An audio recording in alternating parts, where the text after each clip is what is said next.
All right, so first thing, a couple of housekeeping things. We're going to just go through really quickly the volunteer registration process for those of you that haven't seen it yet, just so you can see it on screen here on a computer. It will take like 2 minutes. And then also for anyone here we have some junior flyers, so if anyone wants to take them back to their courses or pass them out to anyone, take some of those, please, before you leave today. So the volunteer registration is open. So you'll do that on the GAM website. You can do it on your phone or on a computer, but you just need to log in the top right corner. And then once you're in, it will go to your profile page. And down here at the bottom, you'll see tournament volunteer. Click that. And then you'll see all the events, but then if you want to sign up, there's this select view button here right above the news and notes, and then click event schedule register, and then that will take you to the page where you'll see the events. To add yourself, just click the plus with the person here, and that will get you in. So you can see some of the events are getting close to full, and some of them probably will never get full. Looks like there's a lot of hatred for Ann Arbor and Travis Point here. But if you want to sign up, definitely you can do that. Whether you're brand new or you've been doing this for years, we'd love to have you out there.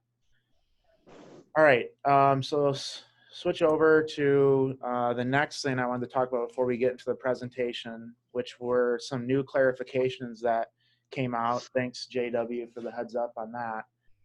So there's a couple here that if you go to the USGA's website, playing, and then rules of golf, and then there's a section for clarifications in the bottom right corner when you click there. But there's apparently some new ones. I haven't had a chance to look at them yet, but let's look at this 4.32 one here, because we're going to be talking about that rule today. So 4.32. Oops, gone too far.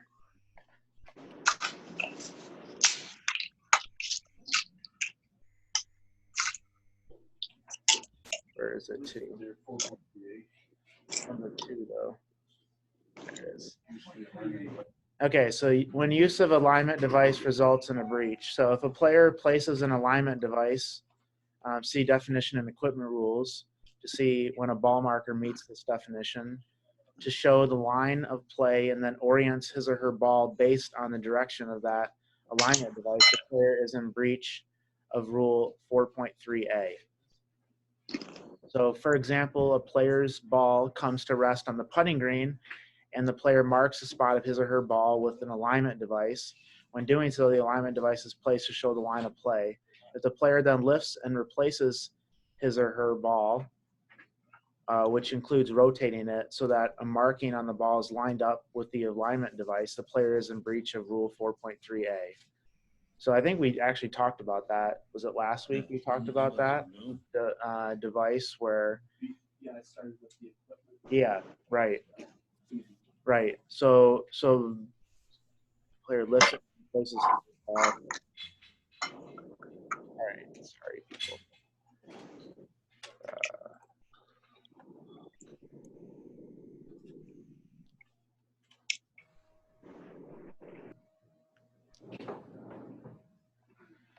All right, let's see, I'm gonna mute everyone.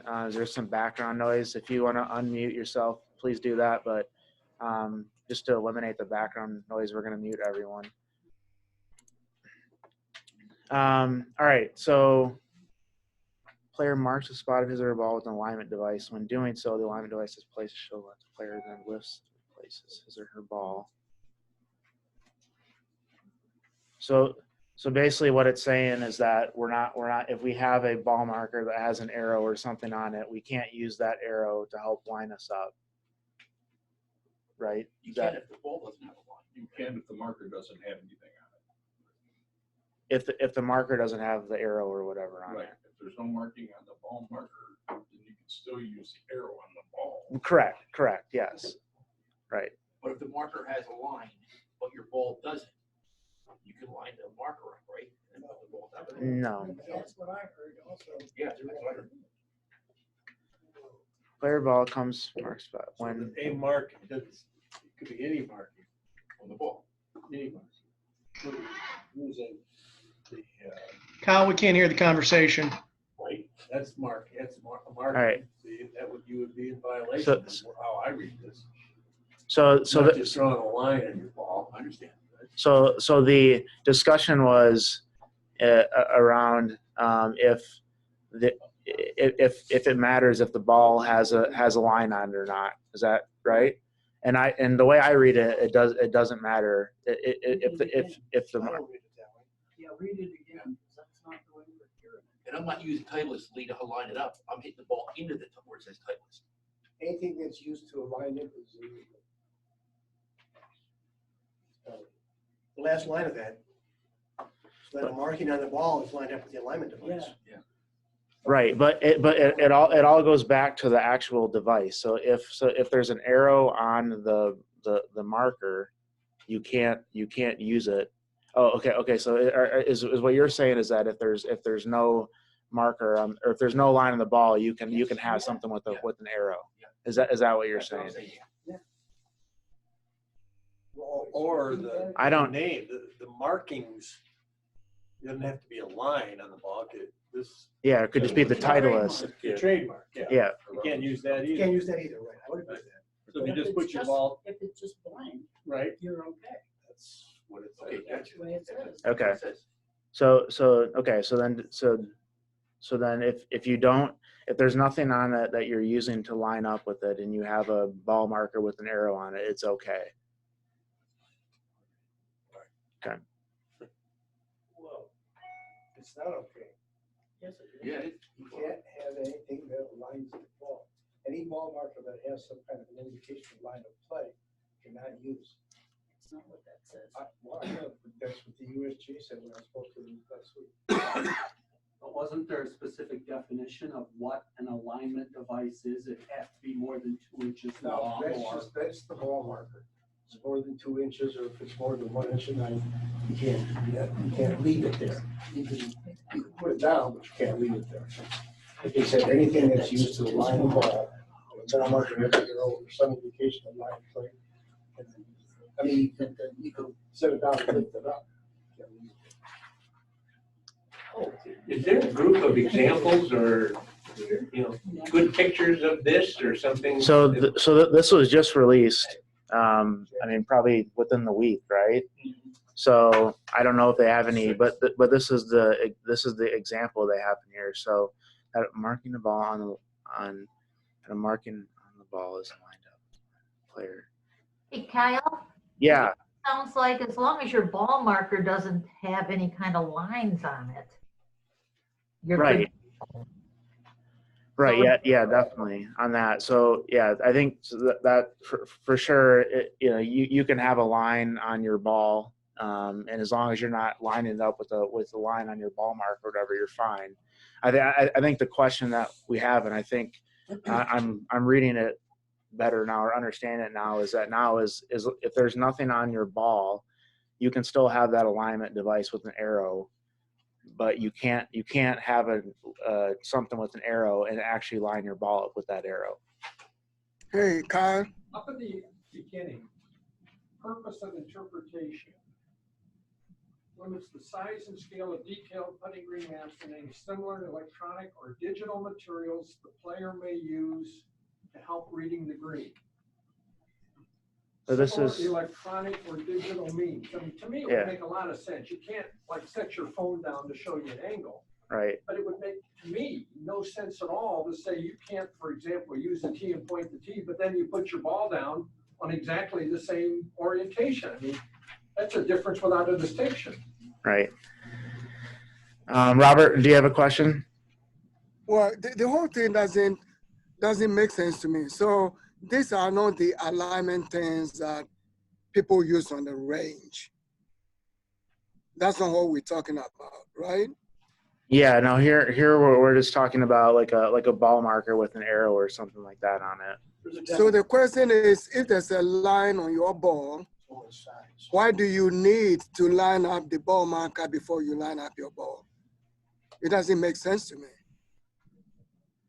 Yeah, I don't know what to say to that. So yeah,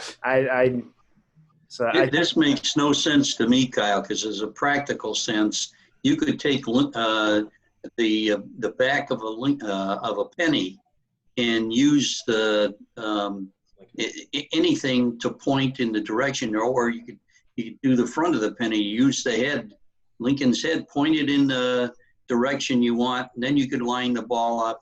And who's going to go around checking ball markers? This is ridiculous. Yeah, well, I think ultimately it comes down to what Dan I think was saying was that, you know, we really to look into this, we probably need to look at how they define an alignment device in the equipment rules.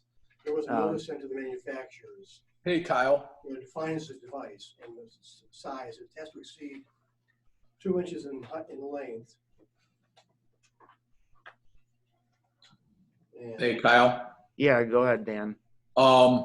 I've seen guys use like a half a coin, so that, you know, you take a coin, you cut it right down the middle and use that as a straight line. That would be the same damn thing, wouldn't it? I would say so. Hey, Kyle, Yeah, Mark. in the equipment rules under, on page 71, definitions of alignment devices and treatments of ball markers, rule 4.3. It says the following criteria are used to determine when an object manufactured to mark the spot of a ball is an alignment device. Features include, but are not limited to, the object incorporates features designed to measure, gauge, or interpret slope, green speed, or other conditions, or includes optical or electronic components. Or then next bullet point, the vertical height of the object and any configuration is greater than 1 inch.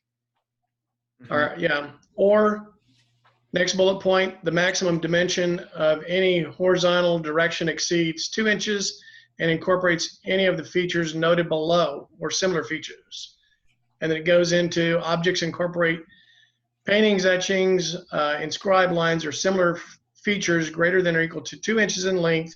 Line includes any line, arrow, or other straight mark that could be solid or broken, but has defined start and defined end, and whose length can be measured. And then it goes on with some more, and then it gives a note as well. Right.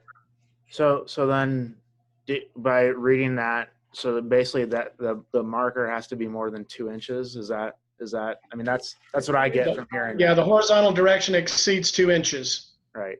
And incorporates some different features that it has in bullet points below. Gotcha. And the vertical height of any object is greater than 1 inch. Almost like this. So like a poker chip style would be okay. With But a line on it, yes, as long with- as it's yeah, not 2 inches. Yeah, with the line. But if you had like a coaster, like a, you know, whatever, that would be not okay. I mean, honestly, Yeah. Anybody in this room, and there's a lot of experience in this room, has anybody ever seen somebody mark a ball with something that's more than 2 inches tall? No, it's 1 inch tall, 2 inches long. Is it 1 Yeah. foot I haven't seen either one ever. Yeah. I feel So like this is yeah, so I think obscure. it. So I think this is maybe much to do about nothing. And It we is. just blew 15 minutes of our time talking about something that might never happen. But it was a good discussion. And Mark, thanks for bringing up that equipment rules. I know some people in here were looking for that. The equipment rules is separate from the rules. So that's a PDF that's only available on the USGA's Hey, website. Kyle, Yes. it also says, note, an object is an alignment device that exceeds the dimension specifications listed above, meaning the 1 inch height or 2 inch length. And advertising, marketing, or intellectual property descriptions or claims related to the object indicates that it is primarily for the purpose of showing the line of play.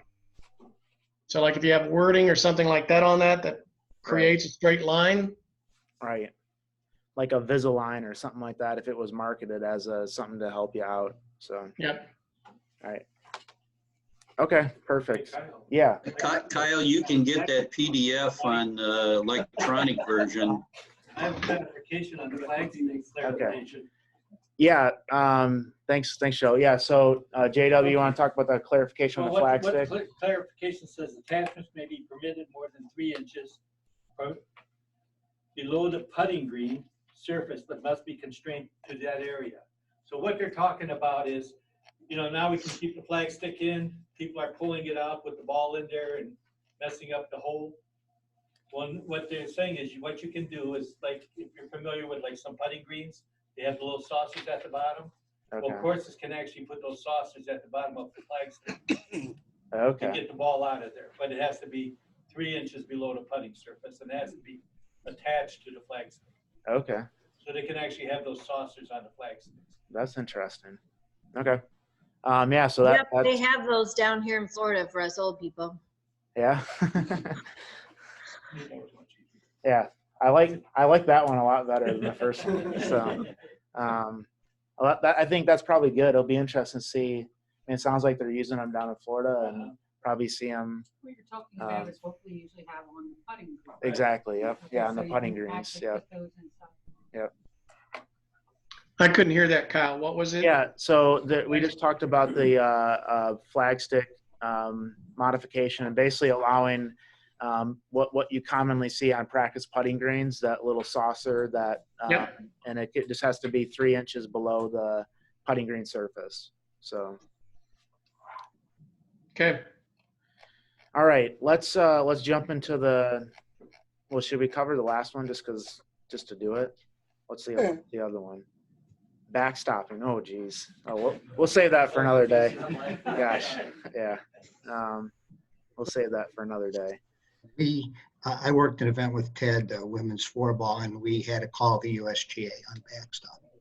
On backstopping? Yeah. All right. So we'll bring that up at Rule 15. Yeah. Or Rule 23 if you prefer. Right. Yeah. No, we'll talk about that during Rule 15 for sure.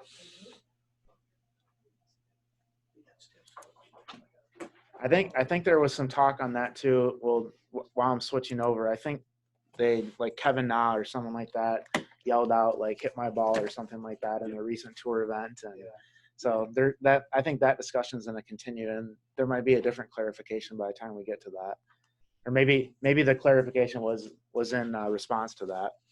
Who knows? All right. The surface of the green wasn't visible from where he was striking. Yeah, so yeah. Not yelling that out is right. Nonsense. Yeah. All right, so we're gonna go rules 1 to 4 here. So I know most of us, when we start reading some of these rules, we just kind of blow by them because it's simpler. But especially Rule 1, the principles that are talked about in here are really the key to the rest of the rules, or to a lot of the rules.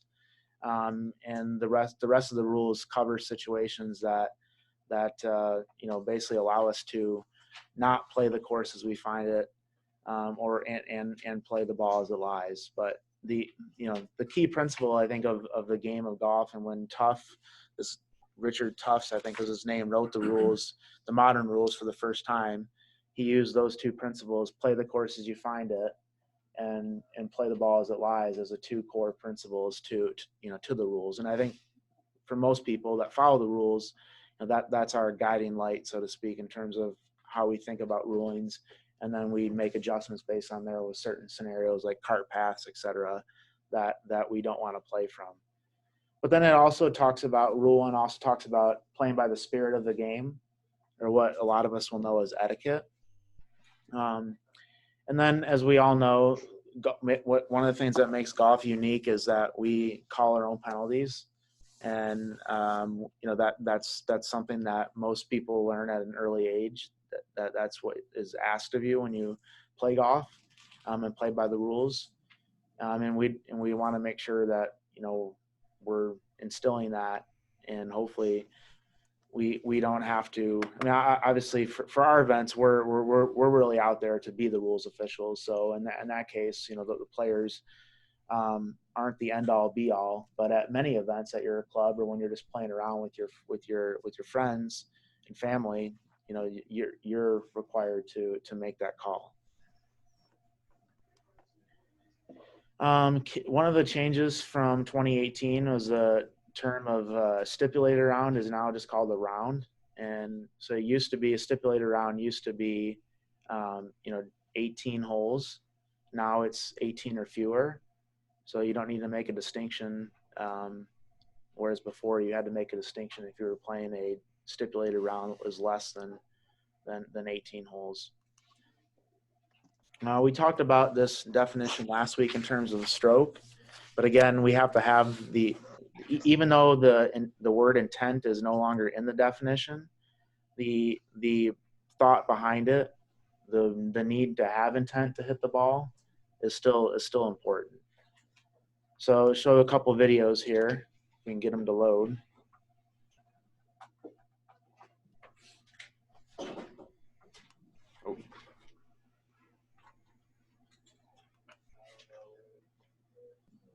Is it gonna work?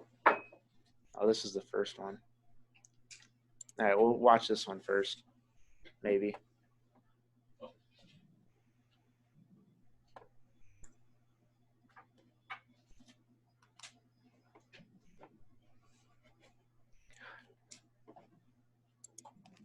Alex, what'd you do to your computer? There you go. There you go. So here you have Kevin Na that he at some point in time decided he wasn't going to hit his shot, so he purposely, swung over it. That wasn't a stroke, so that doesn't count because he purposely did not try to hit it. So even though the movement of his swing went over the ball, past the area where his ball was, there's no stroke in that case because he didn't try to hit it.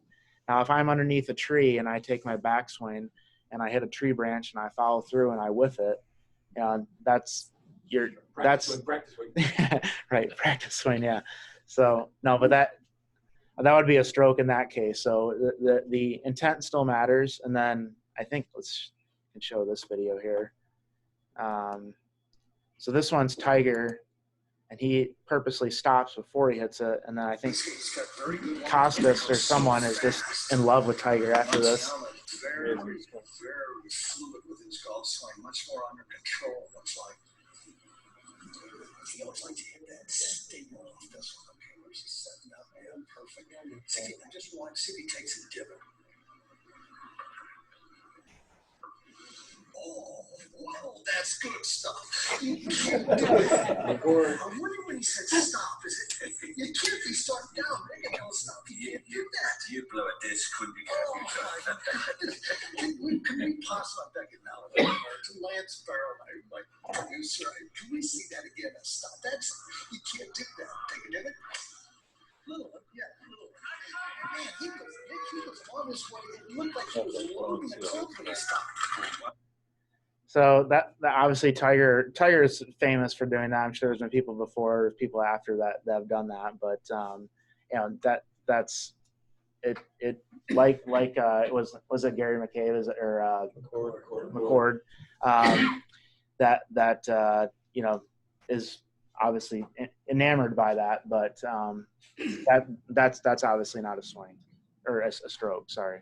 In the example you gave, you go back, move the club forward, you hit a branch. You don't need to miss the ball, do you? The branch can actually stop your club and you still made a stroke. Sure. It was the forward movement of the club made you hit the ball. Yeah. So if I'm going back and I hit the tree and then my forward swing comes through, or sorry, on my down swing, my club gets stuck in a tree and doesn't make it to the ball, even though I was trying to hit it, so that stroke's still going to count. Yep. How does that apply if you don't start the downstroke? No. Right. Forward movement. Yeah. Yeah. So the stroke would be the forward. Huh? You don't have the Zach Johnson video? No, I didn't put the Zach Johnson video in there, unfortunately. So Clubs hung in the tree and you don't see their hands and wrists trying to cut it down. Well, theoretically, you could also suggest that you decide not to when they hit the branch, that like, nah, I'm no longer want to hit the ball. Right. I mean, how are you gonna? Yeah, the smart player would say that. The person that knows the rules would know what to say when asked. Yeah. Right. Or do it. Yeah. Yeah. Yeah. And that comes into play when you're stopping your backswing or something interferes with your backswing. If you take that practice stroke, you don't come through the ball, and you break the branch off in your backswing. That's improving your cast. So you better finish the swing.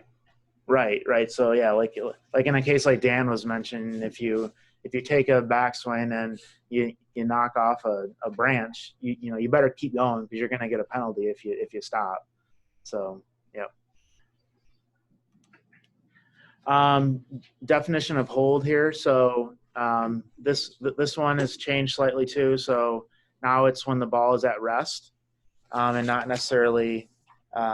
But before it was still when it was at rest, but then it was all that was below the level of the lip of the hole. Now it's just when the ball is at rest and the entire ball is below the surface of the green. So no longer does the lip matter, it's just the surface of the green. And that really comes into play most when we're on the putting green and we see the ball jammed up against the flag. And as long as part of the ball is below the level of the hole, then we count the basket and go to the next hole. The other thing that, and maybe this is just for people like my generation or whatever, but I'm sure everyone remembers Tiger when he had that putt at the PGA Championship in the playoff against Bob May, where he putted and he like ran to the hole and was like waiting at the hole with the ball to go in. So like I know when I was younger, we would always practice on the putting green. We hit a putt, we'd walk up to the hole, put our hand like it as the hole and try to grab it. So, but the ball does need to be at rest. So just to point out that, it is a good idea to make sure the players wait for the ball to stop moving. Very rarely do you see a ball go in and pop out, other than like a normal lip out. But the rule does reference being at rest. All right. So standards of player conduct. So this was also new in terms of having the ability to have a code of conduct policy, which we'll talk about here in a little bit. But again, this is just going back to, well, we want people to play in the quote unquote the spirit of the game, or with etiquette, essentially, is what we're talking about here. And we want to call our penalties and play by the rules and be honest. Obviously, those are some of the key drivers or key things that draw people to the game of golf. But then also in here is we want to show consideration to others. So we want to make sure we're playing at a prompt pace so that we're not, affecting people behind us or people in our group. And then we also don't want to be distracting to another player. So we'll talk about some scenarios where playing music might be distracting to certain people. And in that case, we're going to not allow a player to play music. But if it's not distracting, then that will be okay, provided that we don't put a local rule against it. And we also want people to take care of the course, fix their divots, fill their divots, replace divots, I guess, and taking care of ball marks and things like that. And there's no penalty under the rules for failing to act in this way, except that the committee may disqualify a player for acting contrary to the spirit of the game if it finds the player has committed a serious misconduct. We'll also find out that if we want to do penalties other than a DQ, we can set up a code of conduct policy to put that penalty structure in place. So the GAM, just so everyone knows, the GAM doesn't have a policy that we have a code of conduct policy, but it doesn't allow for a 1 or 2 stroke penalty. It's only DQ or warning or whatever. But if we wanted to, we could implement a 1 or 2 stroke policy for that. So like one example I'll use is like the AJGA, or the American Junior Golf Association. They have a policy if someone doesn't fix their divots, then they get a warning. And then after that warning, if they don't do it, they get issued a 1-stroke penalty. And that's a code of conduct that they put in place. But that's something that we can do, but not something that we currently have in place. Yes.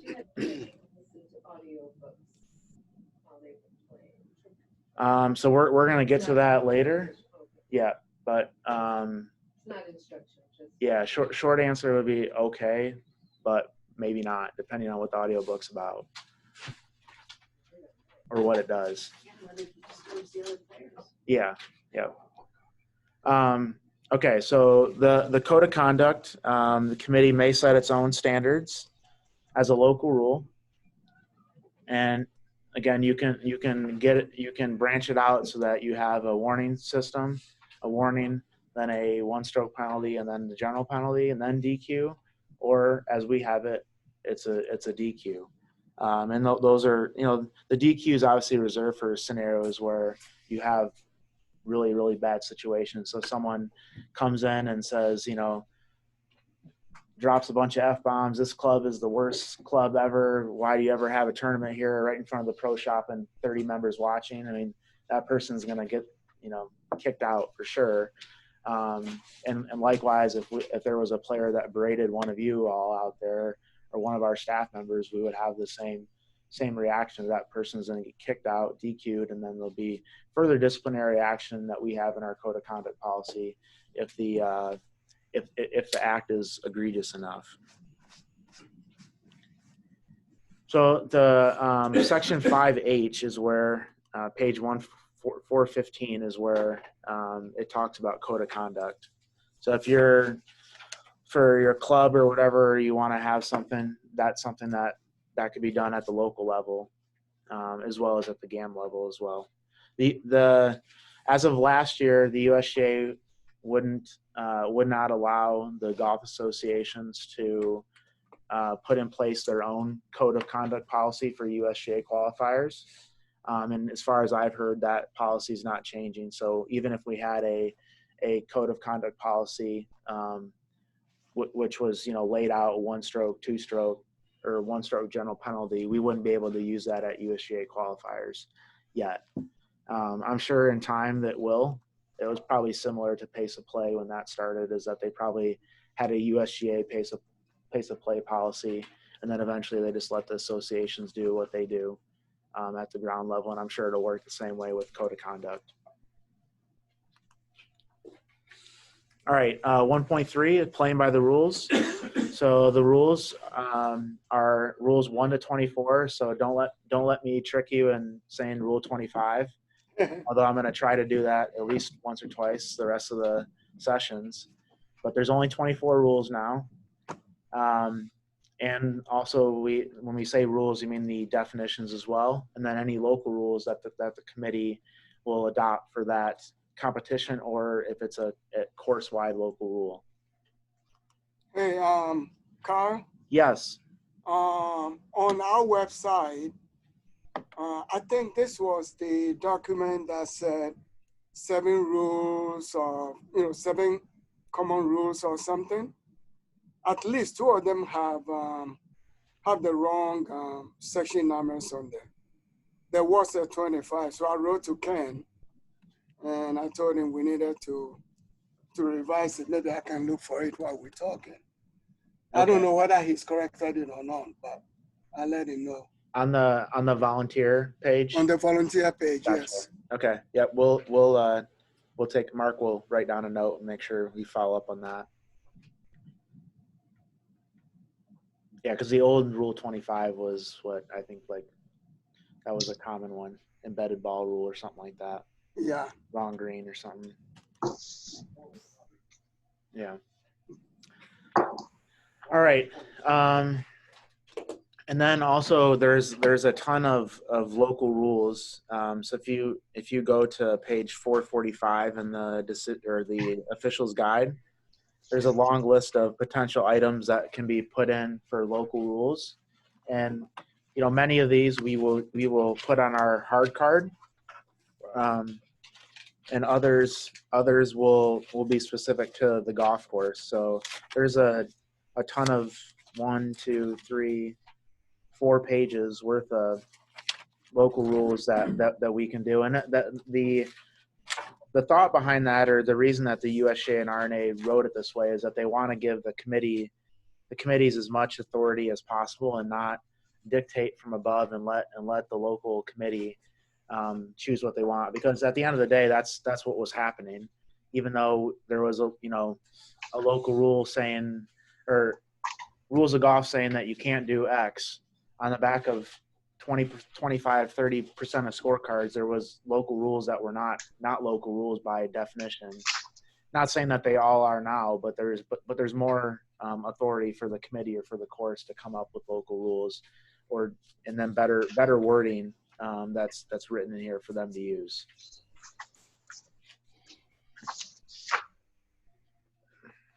All right. We won't spend a ton of time on this. Applying rules. Obviously, we all know it's our. Yep.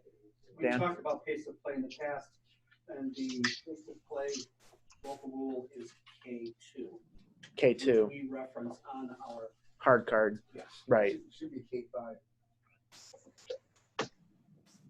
K5 offers a warning. Do you like K5 better than 5 to 26 and K1 Right. not to go right to penalty.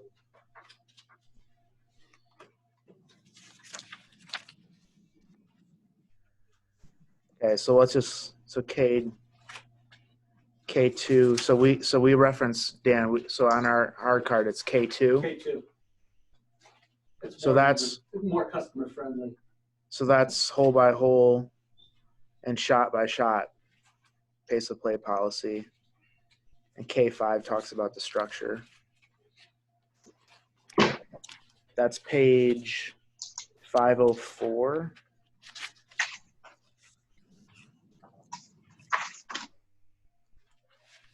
And we just love talking about pace of play. It's important. It's very important. I'm just joking when I say that.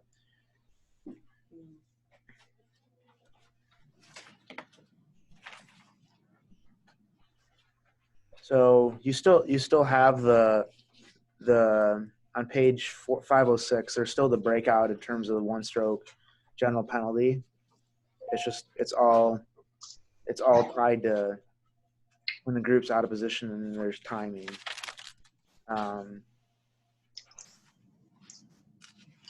It's just, as Marv was saying, that K5 includes the warning. Scorecard, but I showed you the other day. Yeah. The warning was Right. number 1. So maybe K5. why don't you Yeah, note right that too? We should probably change it to K5. Or maybe K2, and maybe say we'll have to look into it. Maybe in terms of the actual policy K2, but then the penalty structure reference in K5.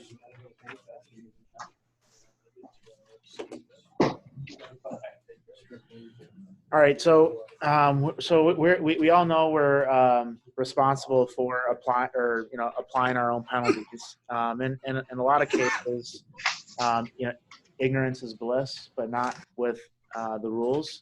If you don't know the rules, they still can hurt you. So it doesn't pay to be stupid always, but sometimes it does, which we'll talk about a little bit later. And then if we have players that knowingly are breaching rules where they know that that's not allowed, then we're going to be DQing those players. Or if they agree to waive the rules, then we're going to have an issue. So if Tom and I are on the first tee and we sit and we say to each other, hey, we're going to not give ourselves a penalty stroke if we hit it in the penalty areas today, then then if we were playing in a tournament, we would be DQ'd for that once we started our round. If we said before that we can't do that, then we'd be okay. But once we start a round, then we're DQ'd in that scenario. If we're playing a match play tournament, how about you decide on the first tee? Let's just play ready to go. Yeah. Match play? Mm-hmm. Yep. You should write a lead call. Okay. Right, yeah. You wouldn't be able to recall a shot if you did that, but other than that, yeah. All right. So and then when I guess the reason that we're out there is to help players decide if they're not sure what to do with it. But the player can also rely on other resources, but they're not absolved from penalty if they do that. So if the player asks someone that they're playing with, hey, what's the ruling here, and that person gives them the wrong ruling, well, unfortunately, they have to take the result of whatever happens. And unfortunately, that happens from time to time. But that's why we're out there, is to try to step in those scenarios when the players might be unsure, and stop that know-it-all person that thinks they know the rules when they really don't. And then we'll talk about this in Rule 20, but obviously if a player wants help, they can ask for it. And if there's not someone readily available, then they need to continue on and either in match play decide between the two people how they're going to rule it, or in stroke play 2 balls, and then let the committee know so that they can get the proper ruling. Rule 1.3b is the Lexi Thompson rule. So accepting players' reasonable judgment and determining a location when applying the rules. So, and a lot of times we have to estimate where certain things happen on the course. So maybe where the ball last crossed the edge of a penalty area, estimating or measuring when dropping or placing a ball and taking relief, or replacing a ball in its original spot, whether we know where that spot was or we don't know in some cases. So players are going to have to judge or make reasonable judgments where it is. And what this new rule is saying as of 2019 is that as long as a player reasonably does what they can to determine the spot, we're going to go with that spot, regardless of if later video evidence proves otherwise. So if you remember back to the Lexi Thompson scenario, where she marked her ball, picked it up, and then apparently didn't put it back in the same spot, she was penalized for that.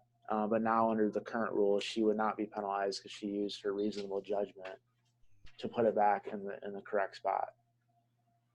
Some people, I guess, would argue that she didn't reasonably do that, but I think most people would agree that she tried to put it back in the right spot and maybe just was off a half inch or whatever. And then if we do find that the spot is wrong, so let's say that maybe this could apply in our events. We have players figuring out where they last crossed the red penalty area, and they think it's here. And then we have a spectator, 2 spectators come up and say, no, it actually crossed 30 yards back this way. As long as the player hasn't hit the shot, we can still fix that, and we're going to put them in the right area before they proceed. But once they hit the shot, if we find out afterwards, and as long as the players did what was reasonably expected of them, we're just going to keep playing.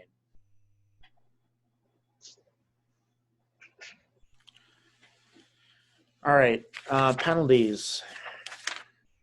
So, let's see. Okay, so really, I mean, obviously, we have scenarios where players are going to incur penalties. That could be just common things like hitting in penalty areas, or a penalty for improving your lie or whatever.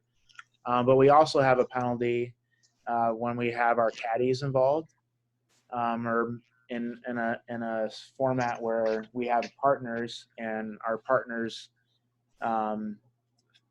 actions or their caddies' actions may help us. So it's not just the player. It can be the player, his caddy, and his side that would be responsible for any penalties that might incur. The other thing is that if the player sees another person about to take an action concerning the player's ball or the equipment that he or she knows would breach the rules if taken by a player or a caddy, and does not take reasonable steps to eject or stop it from happening. So if there's a bunch of spectators and they see them starting to break branches around where their ball is, if they know that you can't do that and improve your lie, but they don't stop the player or stop the spectators and say, what are you doing? Then they would be subject to penalty. Wait, somebody mentioned a spectator type person that was using devices they shouldn't use and relaying the information to the golfer. So you get them either one or the other of those two. You deem it that the person was acting with their authority, or they see the person doing it and they're not stopping them. Either one of those two could stop that action. Right. Yeah, no, that's a good reference to last week when we talked about the, the father spectator getting the distance advice or whatever. This would be exactly like you said, Jim. If someone sees it happen, they know it happens. They have to stop it from happening going forward, and prevent it from happening, especially if they knew that they were doing it.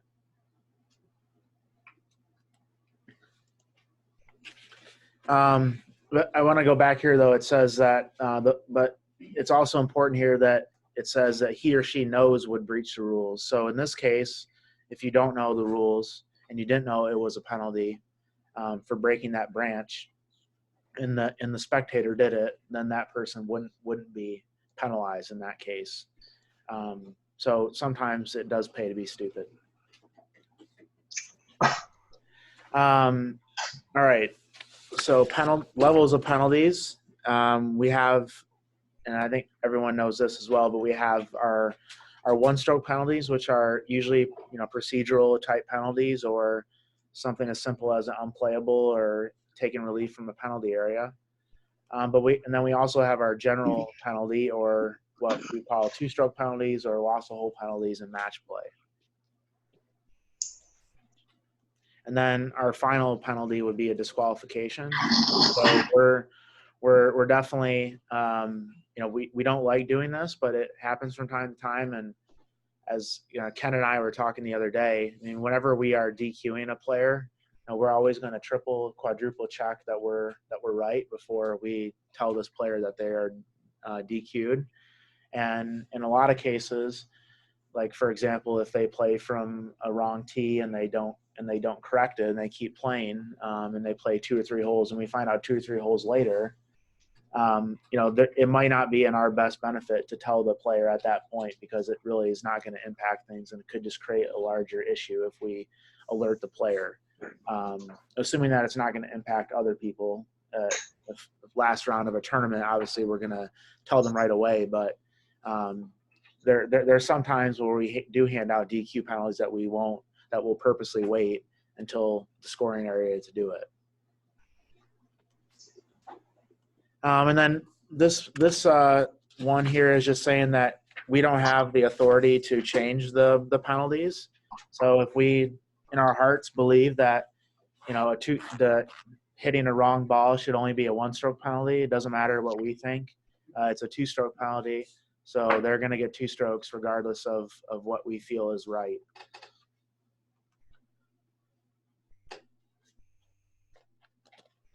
Okay, and then a wrong application of a penalty or failure to apply a penalty may stand only if it is too late to correct it. So if let's say we tell a player that, from taking your relief from an unplayable is a 2-stroke penalty and not a 1-stroke penalty, we can correct that, except when the rules say that the competition is over or the match has been finalized.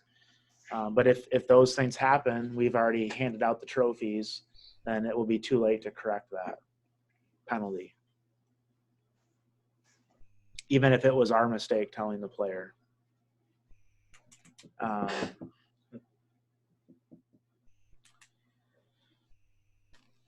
Okay, and then in match play, I think there was a question of this. So the player and the opponent may agree how to decide a rules issue, so long as they do not deliberately agree to apply the rules in a wrong way. So if John and I are playing a match and we don't know anything about the rules, and we just think, well, not sure if it's a penalty or not, so we're just gonna not give us a penalty and go on. That's fine, because we don't know. We're just gonna agree to not penalize. But if we know that it's a 1-stroke penalty and we're saying, well, I'm not gonna, don't count that or whatever, then then we've got an issue. All right.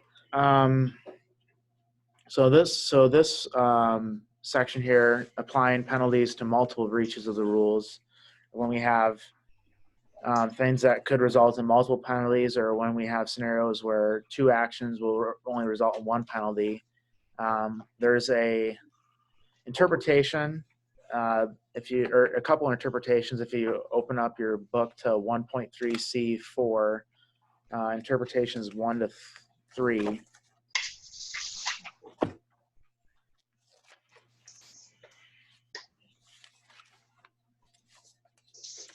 Kyle? Yeah. On last point, on the match play, Yeah.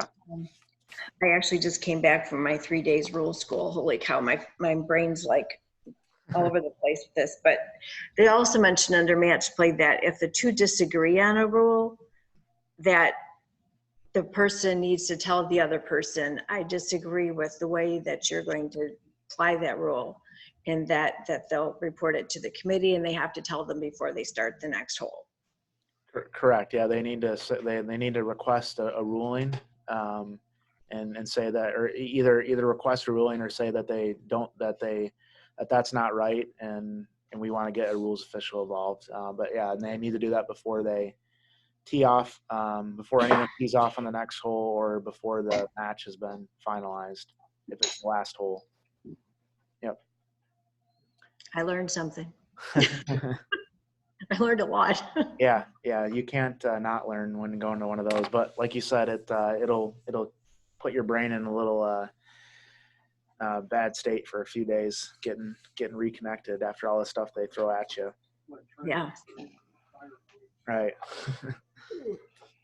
All right. So these interpretations, starting on page 30, we're not going to read through all these, but if you want to do some studying on your own, I would highly recommend reading those 4, or those 3, I guess. They're really good and important, and gives you some examples of when multiple penalties would apply for a single act, or when related acts would be applied for only 1 penalty.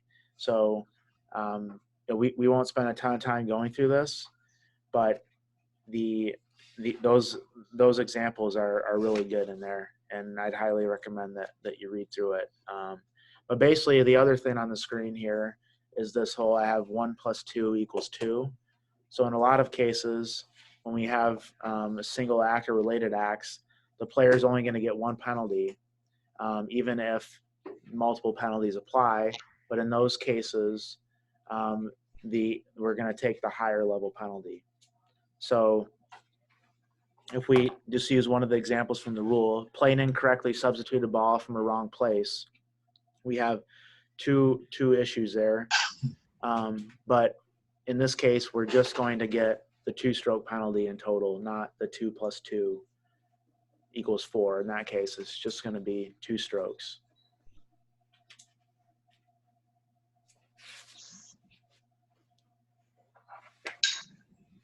All right. Any questions on that before we? I know that's a lot to go through, but there are a lot of good examples in there, and I'll say from my experience, I reference this probably, once every couple months during the tournament season, because these things tend to happen, frequently. All right.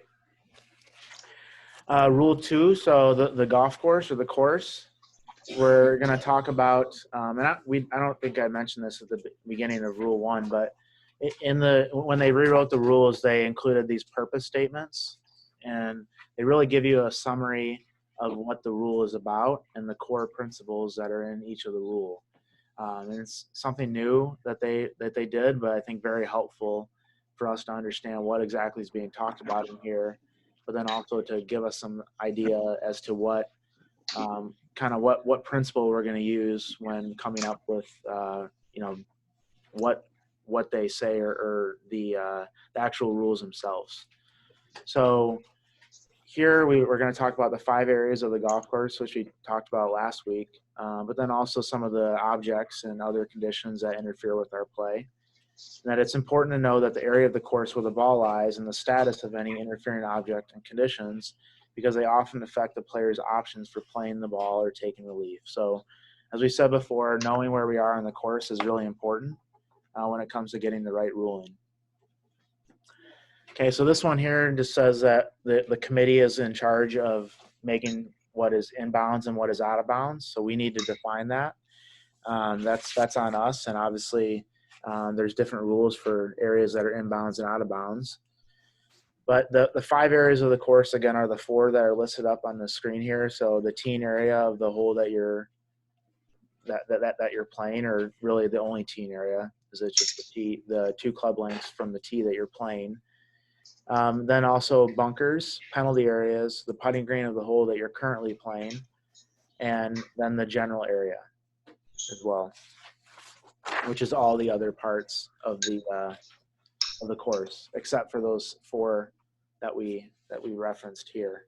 The other thing too that I'm sure you all have heard me say before as well, but so the general area used to be through the green.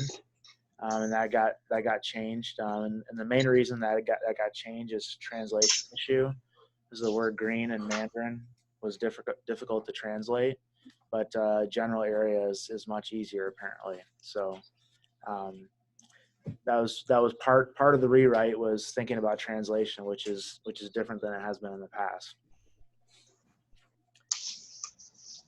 All right, and then as we referenced last week too, all the 4 specific areas of the golf course, they all have their own rule, and we'll get to these. But you have a rule for the teen area, we have a rule for penalty areas, a rule for bunkers, and then a rule for the putting green of the hole that we're playing.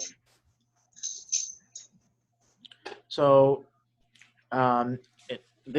so in some cases, we're going to have a ball that's touching multiple areas of the golf course. It doesn't happen a ton of times, but you know, your probably your most common example would be where you have a ball that's resting on the edge of a putting green and the fringe, and determining what part of it is. And basically, this is the rule that will specify it, that if the part of the ball is in 2 specific areas of the course, it is treated as lying in the specific area that comes first in this order. So penalty area, bunker, and then putting green. So if we have a ball that's touching the fringe and the putting green, then we know that the ball is going to be on the putting green and not in the general area in that case. And then another common example, or one that would probably come up, would be if you have a ball that, or you have a penalty area that's inside or near the edge of a bunker. You may have a red line that runs through the back of a bunker. In that case, then our ball, if it was touching that red line, it's in the sand in the bunker, would be in that penalty area. If our ball was touching both, if it was hovering both, it would be considered in the penalty area in that case. Hey, Kyle? Yeah. Just for clarification, it has to be touching, like the putting green. You can have a ball that's 25% hanging over the putting green, but if it's not touching the putting green and it's sitting on the fringe, it's not considered to be on the putting green. Correct. Yeah, it has to be lying on that or touching it. Yeah, it's not hovering over or whatever. That has to be lying in it. Okay.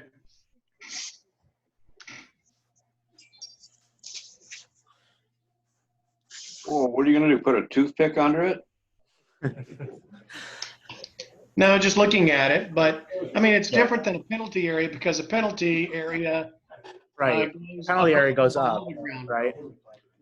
So yeah, I mean, it'd be a little bit different for each part of the course, depending on how that part of the course is defined. But I think, Tom, to answer your question, I mean, a lot of times a piece of paper, or if a scorecard or something like that, you could figure that out. But especially with the green, I mean, 9 times out of 10, we're going to give the player the benefit of the doubt. And if it's super close and it's really difficult for us to tell, my guidance would be to just let them say the ball's in the putting green. Okay. Right, and I apologize. I thought I had my mic muted. Oh no, that's all right.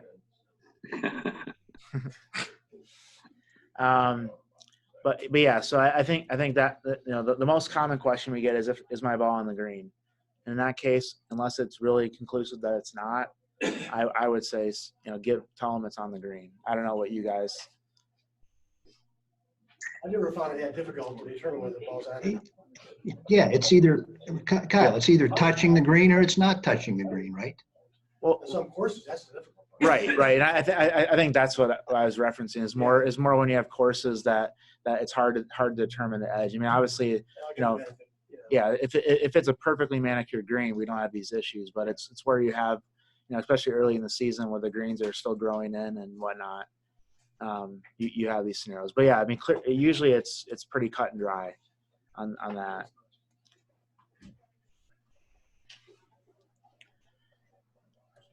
All right, and then here are some examples here where when we think back to our principle of playing the course as we find it, we're going to have scenarios that we actually don't want to play the course as we find it because our ball is on a cart path and we don't want to hit off the cart path. And there's some rules that allow us to take relief from that.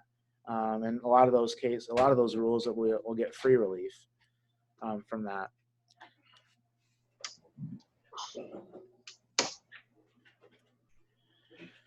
And then so one of the other things that was changed in 2019 was we now have in the abnormal course conditions, we have the immovable obstruction in there, whereas before that was its own thing, and that's going to fall under abnormal course conditions. I mean, the relief procedure was very similar. In most cases, almost identical with a few exceptions, minor exceptions, but so that's now grouped in as an abnormal course condition. And then we also have an animal hole that is now part of as was before, but now that replaces a burrowing animal hole. So we don't need to know what the hell a burrowing animal hole is anymore. And then we also need to clarify that an animal is any living member of the animal kingdom other than humans, so that your divot holes are not considered animal holes. So they get pretty technical when they're writing out the definitions of the rules here. For people that want to ask 1,000 questions and come up with scenarios where, well, my divot is a quote unquote animal hole. We talked about this integral object last week. We learned a lot about gates and fences and things like that. So we'll skip over that. We'll get to one of our favorite topics, no play zones, which is another new terminology for 2019. So typically this was reserved for environmentally sensitive areas that were defined by a governmental agency. But now we have a little bit more leeway in terms of what we categorize as no play zone. So it could be a flower bed that we don't want people to play from. Now that we can, mark that as a no play zone. But the no play zone, it does need to be either part of an abnormal course condition or a penalty area. So here's a problem here, I think. It says here a no play zone is a part of an abnormal course condition or a penalty area. But if you go to the big book on page 231, they also say when the ball is in a no play zone in the general area.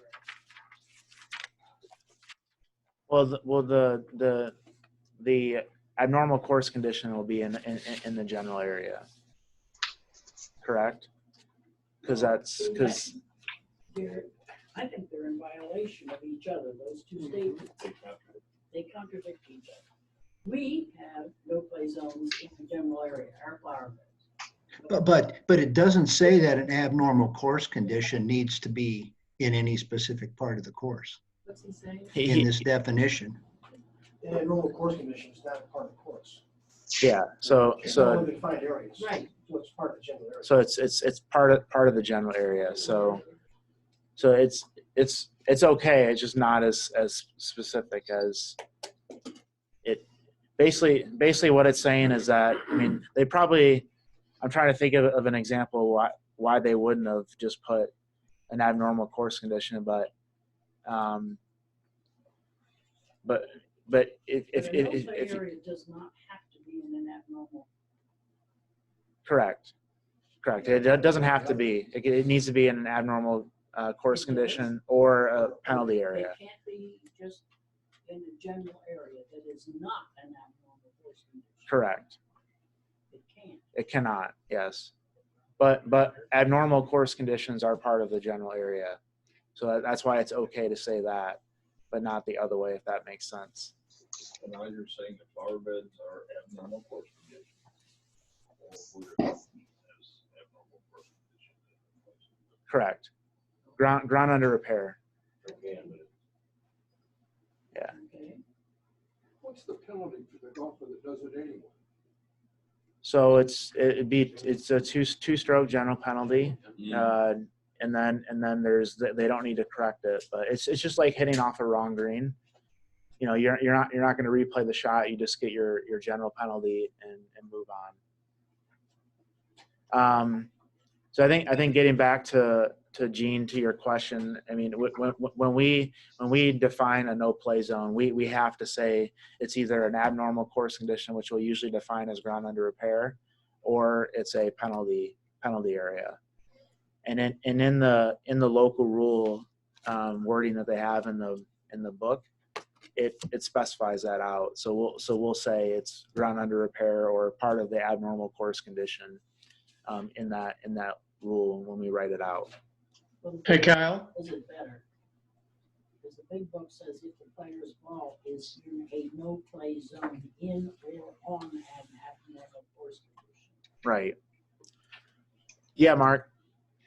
This is one of those diagrams that I sent you, but the big difference in between an abnormal course condition or a penalty area is that interference in a penalty areas go up and down, versus abnormal course condition is only down, meaning the ground and downward and not going above. So if you have a abnormal course condition or ground under repair as a no play zone, if your ball is outside of that no play zone, but it's a no play zone and ground under repair and a tree branch hangs over, then you still must take relief in that situation if you're going to hit the tree branch, because it's a no play zone. It's not your normal ground under repair. It's a ground under repair that's in a no play zone. Right.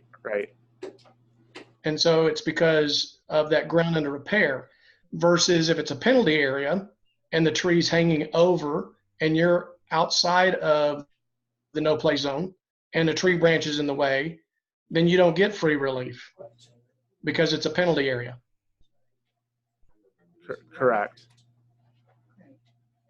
Because a tree is no longer considered free relief in that situation. So same scenario, two different situations. We discussed this in our Indiana session here a couple of weeks ago.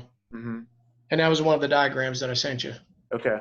Yeah, we'll share that with the group for sure. And then I think we'll talk more about the actual diagrams of the no play zones when we get to the specific rules. But I mean, definitely your point about how it's categorized is important in terms of determining when relief is possible, whether the ball is inside the no play zone, or if your stance or swing is interfered with the no play zone. It does make a difference. What if the ball is in the no play zone, and in order for you to hit it, you have to, if it's outside the no play zone, but you have to stand inside the flower bed in order to hit the ball. Yeah, so you would need to take relief from that flower bed. So that would be mandatory relief. Correct. So you have to take it. You can't stand there. Correct. Yep. So getting back to the actual I guess basic definition of a no play area. So we're gonna mark these on the golf course typically with blue stakes when we do that, and that's thanks to Mike Church who put the bunch of stakes together. We have plenty of blue stakes to put into a lot of different places, and unfortunately Mike isn't here. Otherwise, I was gonna have him give us a quick botany lesson about what is a flower bed, or what is a flower, and containing a flower bed, and what isn't. But we'll have to save that for another session.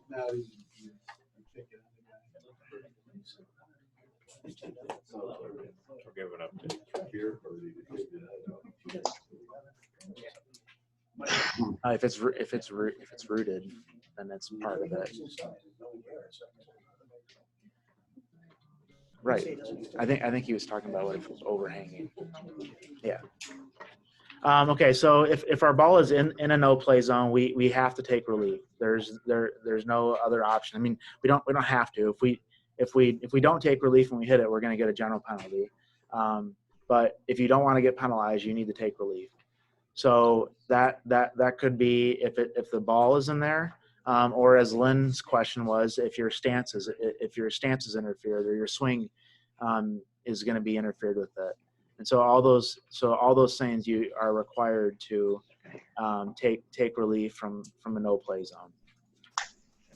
Is blue the standard stake for no play? Yeah. Sorry?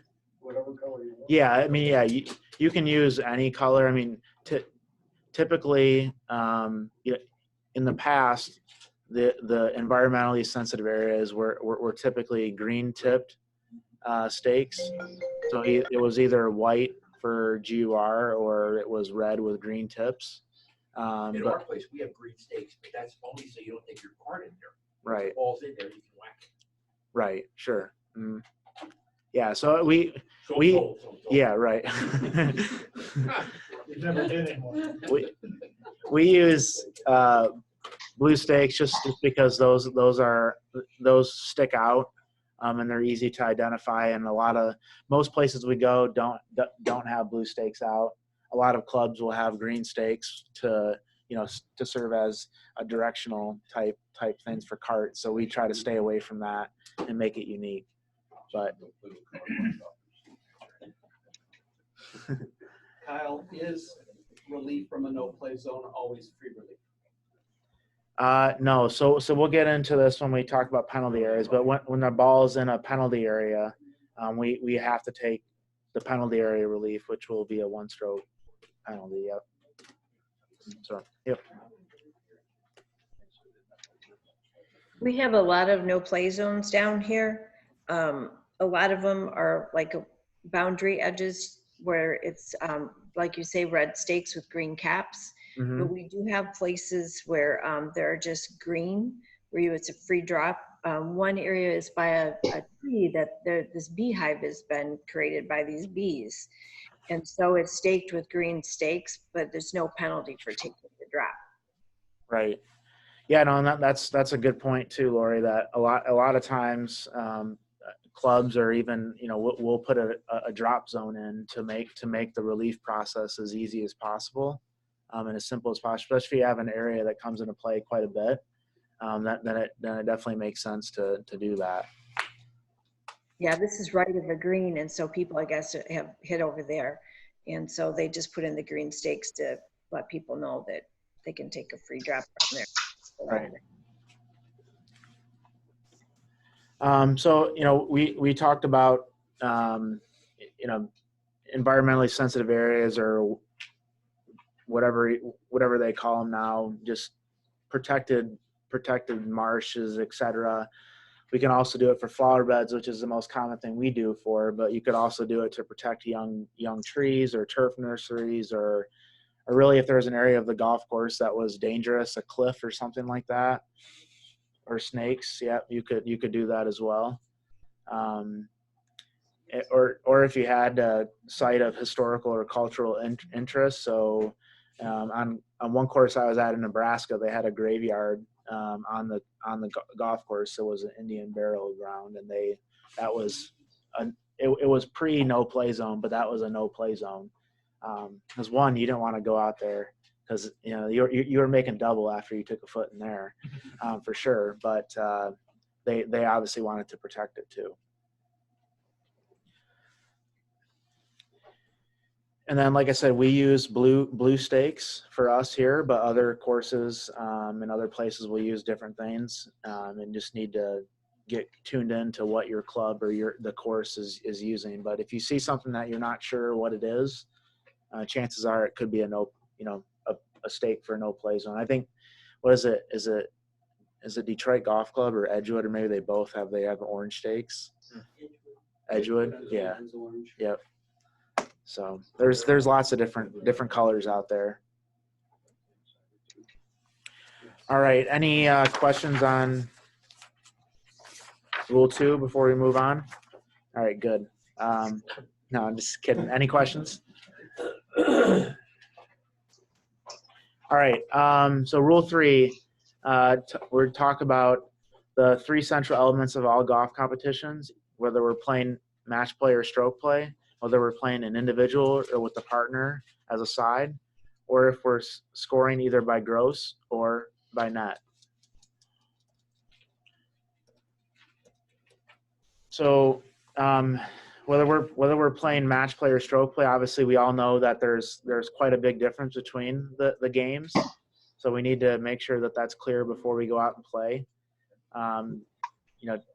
Typically a lot of the penalties are similar, especially a lot of the one strokes, but a lot of the general penalties obviously work completely different in match play versus stroke play.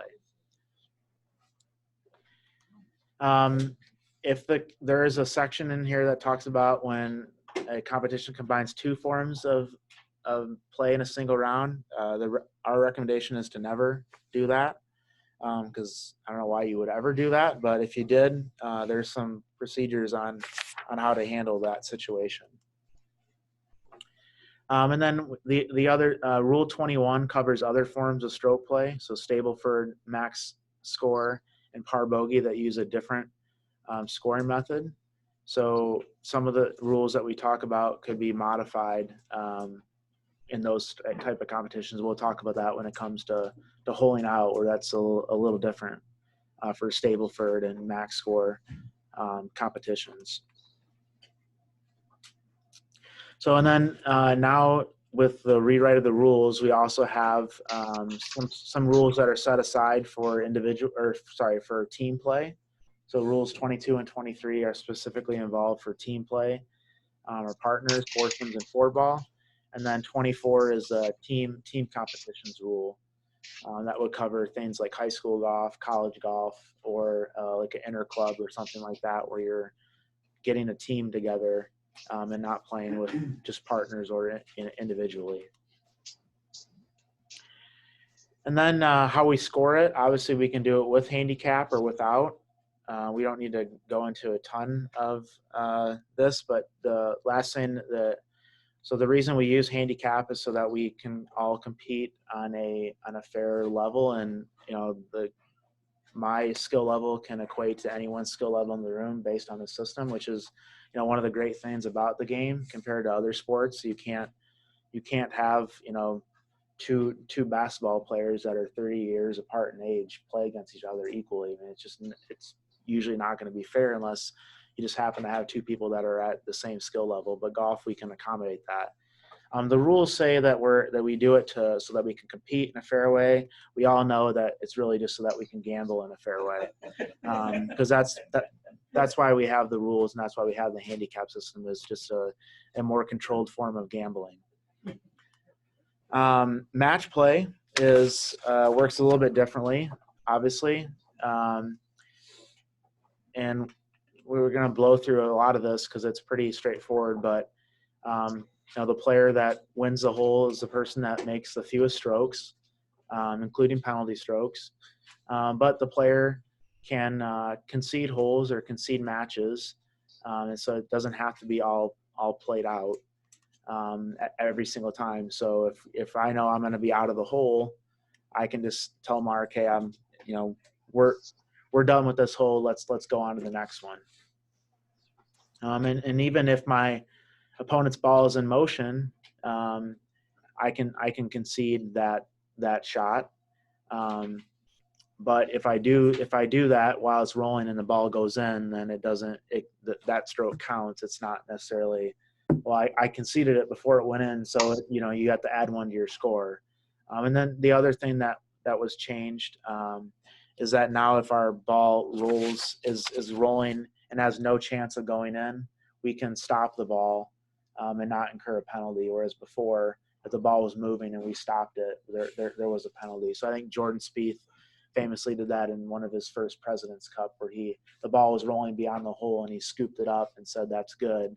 But at that point in time, it was a penalty because the ball was still moving.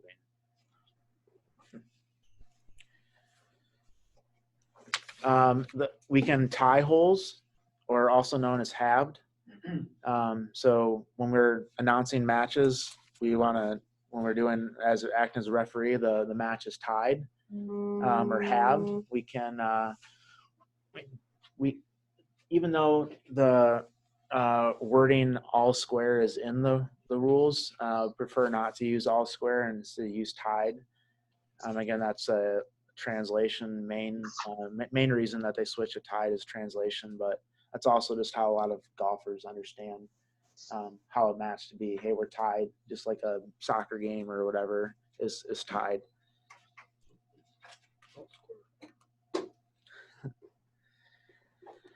All right, and then we won't. We obviously know that in match play, the match is over when there's not enough. When one person is up more holes than is left. So when we're calling in matches, it's not super important, but it is important to get that end match score correct. So typically it's going to be Betty wins, or Betty Woods wins 3-2. Because she closed out the match. She was 3 up going into the 17th hole. There's only 2 holes left. She was up 3. But she could win the 17th hole and win 3-1. She was 2 up going into the 17th hole. She wins number 17, so she wins 3-1 now. So even though the matches might end on different holes, the numbers, you can still have. You can still win by more than what how many holes are left, if that makes sense to people. And then whenever we're running an event, a match play event, we're gonna conclude how ties are gonna be resolved. So in most cases, we're gonna either for our big tournaments, we're gonna continue our match going beyond hole 18 if there's a tie, but if we're running our Atlas Cup matches or Atlas Trophy matches, those ties end in a half point, just like they do for the Solheim and Ryder Cups. And in that case, the match ends at 18 and doesn't go back to 1 or whatever hole we decide as a committee.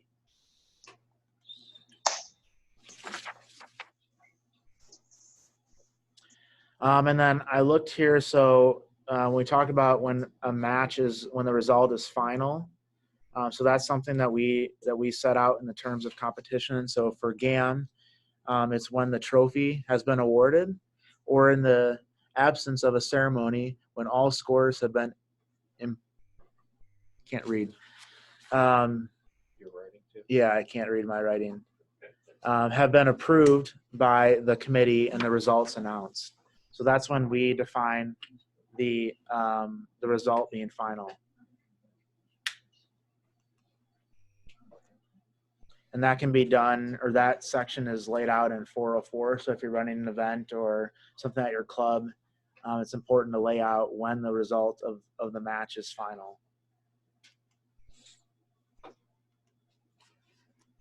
Concessions. So with concessions, obviously, when we're talking to players on the first tee before we go out there as a referee, we're going to tell the players, make sure you're loud with your concessions. We want to make sure that we're here and there's no confusion as to what is a concession and what is not. So usually using the term good is not great, because it could mean a good shot. But if we say that's good, or your next shot is good, or something like that, beyond just good is usually a good rule of thumb. But we can concede the player's next stroke at any time before the opponent's next stroke is made. Okay. And then the opponent has then completed the hole with the score that includes that conceded stroke, and the ball may be removed by anyone. So I might be, in bad shape and putting for 6, and Lee's on the green putting for par. I can just say, Lee, before he even putts it, that's good, and just move on. I don't need to wait for him to putt. I can just tell him right away. And a lot of times with our younger players that haven't played match play, they don't understand this. They don't understand the concept. They just think they're just so hardwired to think that they have to hole out everything. So when we have a situation where, we talk about the same thing, I'm putting for 6 and Lee's putting for 4, and we're both 10 feet away, or we're both 2 feet away, even if they don't give it to him, that might be a good conversation to have as you're walking to the next tee or after the round. Hey, you had no chance to win that hole. You can actually concede that stroke, and that will help with pace of play. And also, it's just good etiquette or good experience for them to learn as they play more match play as they move on. And then we talked about this earlier, but a concession made while the opponent's ball is still in motion is okay. But if the ball is holed, then that concession doesn't matter, and that hold shot will count. The player may concede the opponent's next stroke by deflecting or stopping the opponent's ball motion if that is done specifically to concede the next stroke, and only when there is no reasonable chance that the ball can be holed. So if we see that ball taken, looking like it's going to go center cut, and we knock it out before it goes in the hole and say, oh, that's good, that we can't do that. If it's rolling 5 feet by the hole, and we know it's not going to make a U-turn and come back, then we can knock it out while it's moving, and there's no issue. We can concede a hole at any time before the hole is completed. Okay, and that also includes before the players start the hole. So if Mark and I get up to the 5th hole and we both just hate this hole, and we want to just move on to the next one, we can do that. Or if I know that I've always blown my drive left on this hole, I'm just gonna give the hole to Mark. We can do that. Interesting. Page before, that's conceding the hole. The two opponents want to decide that the hole is tied. Yeah. For that agreement to be valid, one of them has to have teed off. Yeah. Okay. Thanks for pointing that out. Yeah. Yeah. Kyle? Yeah. Going back a second. If you and I are playing and your ball's going, you putting it, and it's going center cut, and I know it's going to go in, and I deflect it away because I'm conceding it, why is that a problem? So it's not a problem if you're I guess conceding. Well, it would just depend in terms of what you mean conceding. So I think what the way the rule's written is that the golfer is implying that they're conceding the next shot, not the one that's because you can only. Okay, but if I knock it away, then there's got to be a penalty, or I'm going to lose the hole, right? So it's a concession, right? Penalty for deliberately striking it. Yeah. So it's a match play, I lose the hole, right? Right. So it doesn't matter, right? Yeah. So it doesn't mean anything. So it's the same thing. Same thing. Yeah, it's the same outcome. So Kyle, I'm looking at the halved hole. There used to be a halved hole rule. I'm not sure how it applies anymore. But if that putt was to tie the hole and you knocked it away, right, you couldn't lose the hole. Correct. Yes. Right, because you'd already holed out with a score that he could not beat. Correct. Yeah. There's that. So if the putt was to have the hole, then the hole is halved. Thought it was tied. Correct. Yep. That's right, John. Yeah, because if I'm already in, it doesn't matter. It's yeah. Yep.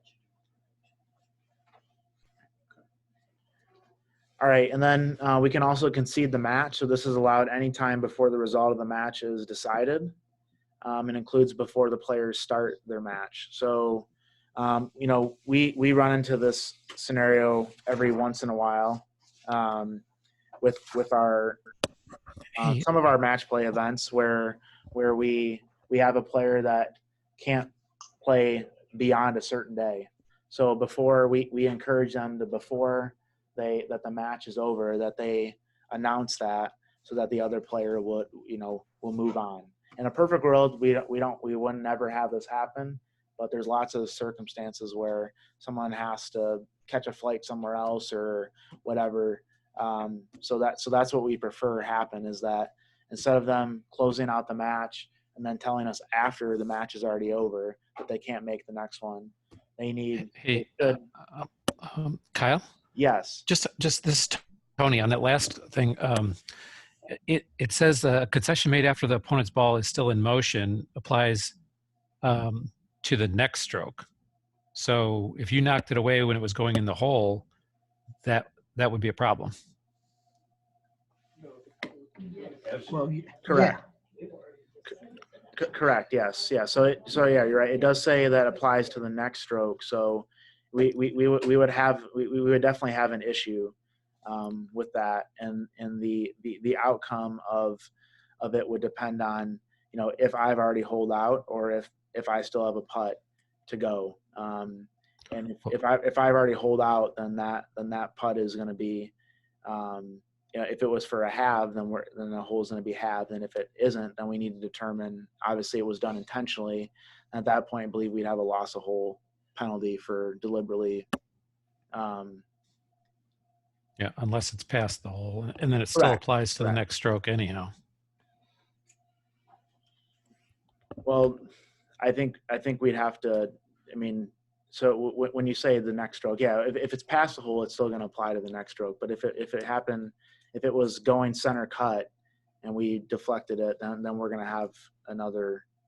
We're going to have to figure out exactly what happened. We're going to have an issue at that point because we have some bad intent there, and most likely will result in the loss of hole unless we've already holed out. Correct? Yeah. I would think even if you hold out, though, right? Yeah, unless you hold out and you beat them by 2 strokes. So because unless conceding the next stroke, you would still have won the hole. I think that yes. For 4 and I knock it away, do we both get 4s, or do I can lose the hole because I knocked it away? We both get 4s. So if we're both putting, if I'm in for 4 and I knock your ball away before it goes in, it goes in. It goes in. But Tony, to your question, and I'd have to look at this more in depth, but I would imagine that if you were putting, if I was in for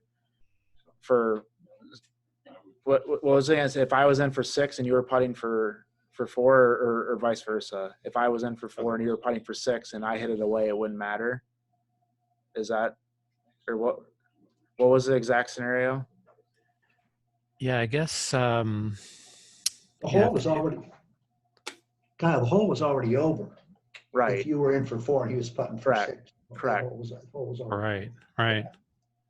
So when you said it, it made sense to me, and now I can't think of a scenario where you would have. I think if both players aren't holed out, if the player that does this is not holed out, then I think that player is going to lose the hole if they do that, regardless of if they're up 3 strokes at the time of that putt or if it's tied. I think that they'll get a 2-stroke or a loss of hole penalty if they did that. Mm-hmm. Yep. Potentially more confusing too if there's strokes involved. Yeah. Handicap strokes. Yeah. Strokes, Right. then it becomes even more critical. Right. Yep. Right. Yeah. Exactly. Let it roll by the hole and then hit it away. Yep. If I got them or not. Yeah, that's the thing is that at least for a lot of people, when we think about it from a Michigan amateur standpoint, gross is really simple, but when you start talking handicap holes and who gets strokes, then it's a whole nother ball game and a whole nother layer of stuff you got to think about. So the concessions usually come a lot I would imagine they would come a lot slower at that point because they got to do the math to figure out where everyone actually is. Yeah. So we can concede the match. We were talking about the player that we would encourage them if they're not going to be able to advance to the next round of match play before the match is over, concede their match so that player can continue on and we don't have to have a bye in the bracket. So we want, obviously, we want the concessions to be clearly communicated. So it can be done either verbally or by an action that clearly shows that this player's intent is to concede the stroke, the hole, or the match, such as making a gesture. So a lot of times you might have someone take off their hat and shake their hand. That's a gesture that the match is over. So that would be okay. You wouldn't have to say, I concede that putt. If you know it's over, you take your hat off, you shake the person's hand. That's a good gesture. You could pull a Phil Mickelson and give a big thumbs up. That could be seen as a gesture that putt's good, pick it up or whatever. There's other ways than just saying that I concede that shot or that stroke or that hole or whatever. And then if the opponent lifts his or her ball in a breach of a rule because of a reasonable misunderstanding of the player's statement or action was a concession of the next stroke, a hole, or the match, there is no penalty and the ball must be replaced on its original spot. So if there was some confusion as to whether the player said it was good or not, and the player, I'm not sure if Craig says that was good or it was a good shot and I pick it up because I thought he said it was good. Well, then if there was some confusion, we're just going to put that back, no penalty, and play that shot. And there was I think 2015, there was a whole fiasco at the Solheim Cup about that, about whether the putt was conceded or not. So this allows us when there is confusion to put the ball back if it was not conceded. But also we have to decide if the player says it's conceded, which I think is the next statement here, it's final and cannot be withdrawn. So I can't concede that putt and then do the math in my head and realize that putt was to tie me and I didn't figure out the handicap strokes properly, and I can't say, oh crap, I misadded or whatever.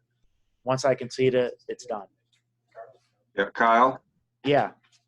In match play, I've always instructed the players prior to the round that when conceding a hole or conceding a putt, that they not say that's good or good, but rather say, something other than that, like pick it up.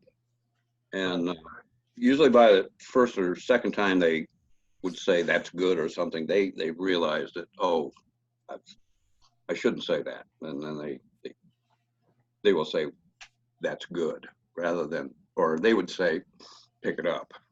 Right. Yeah. No, that's a good rule of thumb to have, is that you try to make it as clear as possible and avoid saying things that can be construed as different things. All right. So handicaps. The player and opponent should tell each other their handicaps before the match. If a player declares a wrong handicap either before or during the match and does not correct the mistake before the opponent makes his or her next stroke, if the handicap's too high, the player is going to be DQ'd. If this affects the number of strokes the player gets. So in a case where you might be taking a percentage of course handicap, if I go from being a 11.7 to a 12.0 and my course handicap after taking 80% is the same regardless, then it doesn't matter if I didn't have the correct index on there or course handicap. But if what the new rules of handicapping called plane handicap, if my plane handicap is impacted and it's higher than it should be, then I'm going to be DQ'd. If it's too low, then I'm just going to get stuck with that and have to play to that. So in our events, we're going to do this calculation for the players, and probably a lot of events you play as well. It'll be on the scorecard, dots and everything on there, but it is the player's responsibility to check to make sure that's correct. And then it's also the player's responsibility to know where the strokes are applied on the given match. So whether it's 18 9-holes, they need to know where those strokes are getting accommodated. And typically it's going to be what the committee decides is going to match what's on the scorecard. But in some cases, the committee may do something different than what's on the scorecard because what's on the scorecard hasn't been updated in the last 20 years or doesn't make any sense. But it's technically up to the committee to decide how the handicap holes lay out. So that could be the committee in terms of the golf committee at the course for general play, or it could be the committee like us in charge of the rules committee. If the players mistakenly apply handicap strokes on a hole, the agreed result of the hole stands, unless the players correct that mistake in time, which we'll talk about here in a second when that would be. It's also the player's responsibility to tell their opponent about the number of strokes they've taken, including penalty strokes. So at any point in time, I can ask Madeline how many strokes she's at, and she needs to tell me. And likewise, if she incurs a penalty, which we'll talk about here in a second, she needs to tell me that information as soon as practically possible. And then if a player doesn't respond with the number of strokes that they've taken, then they've agreed that they've treated as giving the wrong number of strokes, which is going to lead to a general penalty or a loss of hole. Question. Yep. So you and I are playing in a match. You're over there by a penalty area, and I'm over on the other side of the fairway, and I'm concentrating on my shot. And I don't realize that you took a penalty stroke because you were in the penalty area. And we're walking up towards the green, and I don't ask you about that, and you don't tell me. And I play a shot based on thinking we're even. Right. Is that on you or on me? That's on the player that incurred the penalty. So that's the next one here. So that would be on the player that got the penalty. They need to tell them as soon as practical. I was in the penalty area. Exactly. So if in the exact scenario that you mentioned where you're on the left side and I'm way on the right side, you don't need to tell me as soon as you go in there, but once we start getting closer together, you're obligated to tell me that.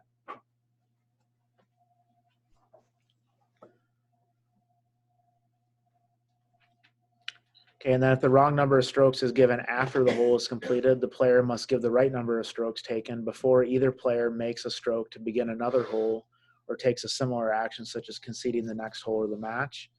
And then for the final hole of the match before the result of the match is final.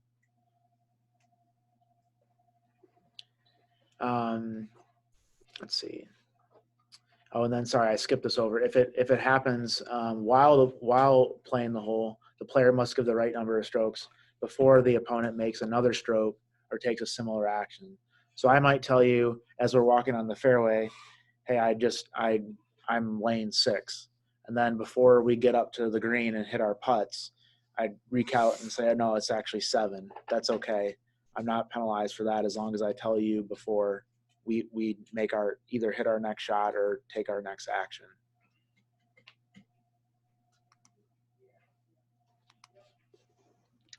Okay, but with the exception here is that there's no penalty if there's no effect on the result of the hole. So if I told you I made a 6 and I really made an 8, but you made a 4, it doesn't matter. You won the match, so we'll move on. When the player, and just to John's question, when the player gets a penalty, the player must tell the opponent about the penalty as soon as reasonably possible, taking into account how near the player is to the opponent and other practical factors. So this requirement applies even if the player does not know about the penalty, and because the players are expected to recognize when they've breached a rule. So if I don't know that I get a penalty stroke for hitting in the penalty area, if I don't tell the person that, I'm still subject to that general penalty there in that case. And again, same concept. If we don't do it, before the opponent makes another stroke or takes a similar action, then we're going to get the general penalty if we don't tell the player about that penalty that we incurred, or tell our opponent.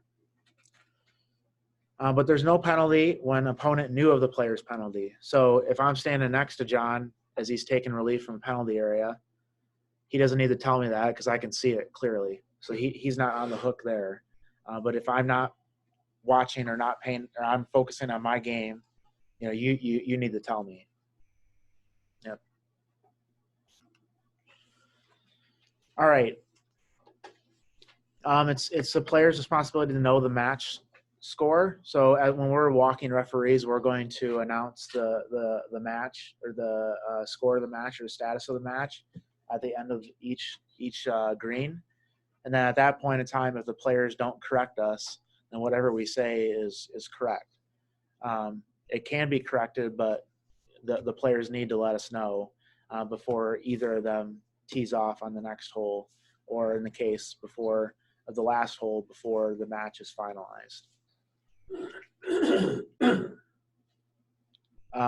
If it's not corrected, then we're just going to take what we said. So if Craig says, Jewett is 2 up and Jewett's only 1 up, if Jewett doesn't say anything and his opponent, me, doesn't say anything, and we walk to the next hole, play a shot, and then realize, hey, I think I'm actually only 1 up, at that point it's too late. Right? But if players did that, and Jewett knew that he was wrong on that, but Jewett not correcting would be a penalty on Jewett. Correct. But Players. We're operating under the assumption that they yeah. Right.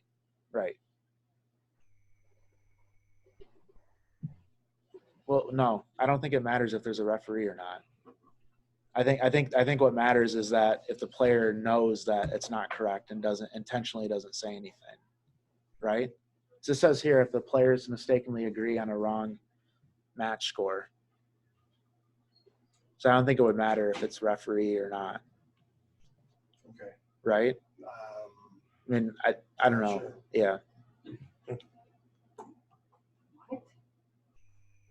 So let's say, let's say that you and I are playing. Oh, sorry, I guess never mind.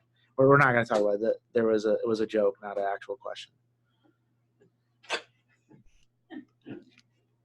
All right, but there is an exception, is when the player requests a ruling at a time. So the player makes a timely request for a ruling, and it's found that the opponent either gave the wrong number of strokes or failed to tell the player about the penalty. The wrong match score must be corrected. So it's before the player either begins the hole or before the result of the match is final. But then there's also certain things that are in that rule that talk about if it's information that was known to the player or not known to the player, and then also if the player intentionally misled, then we have procedures for correcting that.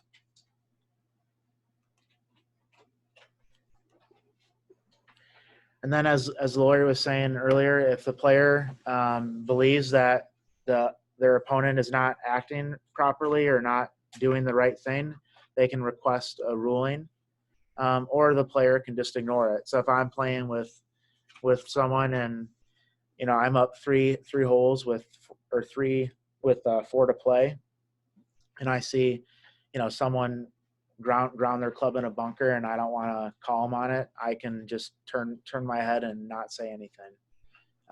But I can't later on say, hey, now I'm only up 1 with 1 hole to play. I'm going to call you on that penalty that you did back on hole 7. I can't retroactively go back, but I cannot call a penalty if I don't want to.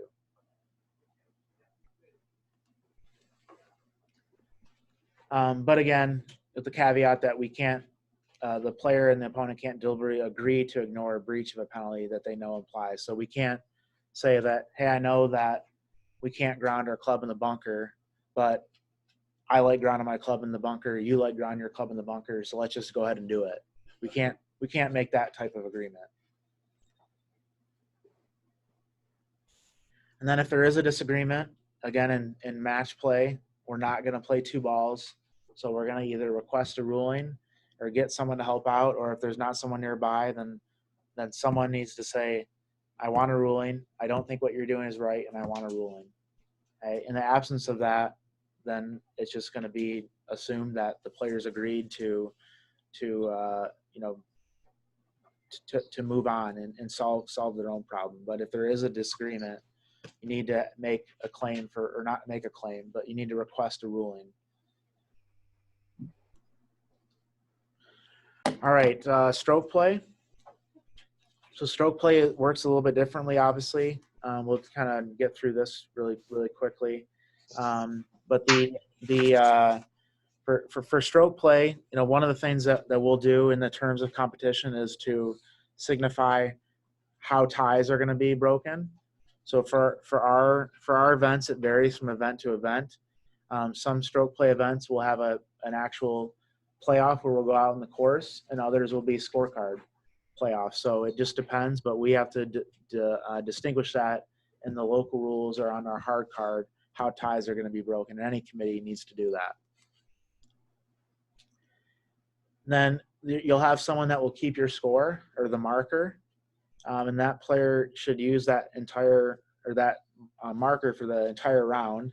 But we know that there's a common scenario where we have multiple markers. So in events where someone DQs mid-round, or not DQs, but WDs mid-round, that player is going to leave. And when that player does, I think a lot of you, we've done it so much, we probably understand, but we're going to get that scorecard from the player that's leaving, have him or her sign it, and then give that card to the other person in the group whose name isn't on it, for them to keep score. And then that scorecard, when we get to scoring, will have 3 signatures as opposed to 2 on it, because there were 2 markers for that person. And then typically when we have a player, while we're talking about a player withdraw, it's always a good idea to notify the official in charge or the staff member there, and just any of the rules officials, so that someone walks off, and then as we move on through trouble holes, John chimes in, hey, is the 820 group a twosome? And then 2 holes later, Craig's like, is the 820 group a twosome? Just if someone withdraws, let's announce it so that everyone hears it, or hopefully hears it, so we're not asking about that twosome for 6 people as they make their way around the course.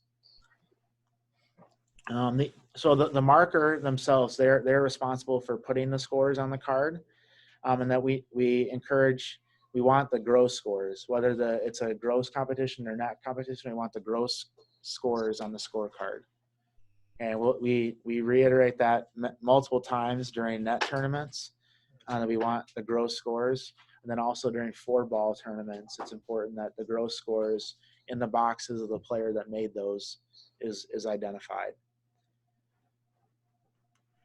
Do you ever recall when a player withdrew and they were the first marker on the card, but when they got to the scoring table, there was a discrepancy in the box scores?